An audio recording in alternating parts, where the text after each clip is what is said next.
మనం చెప్పే స్టోరీస్ అనేటివి టూ వేలో ఇంపాక్ట్ చేస్తుంటాయి, పాజిటివ్గా కానీ నెగిటివ్గా కానీ. సో మనం కూడా ఏంటంటే more we want something to be true, the more we believe the story and overestimate the odds of it being true.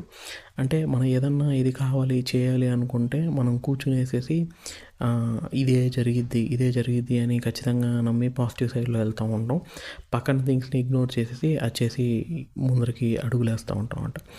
దానివల్లే మనకి చాలా థింగ్స్ అనేటివి కూడా చేంజ్ అయిపోతూ ఉంటాయి. అంటే ఇప్పుడు ఫర్ ఎగ్జాంపుల్ కొత్తగా కంపెనీ వాళ్ళు కూడా ఏంటంటే వాళ్ళు సక్సెస్ అయ్యారంటే కారణం వాళ్ళు చేసిన హార్డ్ వర్క్ థింగ్సే కాదు, కానీ వాళ్ళకున్న నాలెడ్జ్లో వాళ్ళు చేయగలిగింది ఏంటి, వాళ్ళకి తెలిసింది వాళ్ళు చేయడం. కానీ ఆ ఫేజ్లో ఏమేమి డిపెండెన్సీస్ ఉంటాయి వాళ్ళ కంపెనీ నిజంగా సక్సెస్ అవ్వాలంటే, ఆ టైంలో వాళ్ళ కాంపిటీటర్ వచ్చి వాళ్ళకన్నా బాగా చేయకుండా ఉండకుండా ఉండాలి. వీళ్ళు చేసిందే అందరికన్నా నెంబర్ 1 ఉండాలి. ప్లస్ వీళ్ళు చేసిన టెక్నాలజీ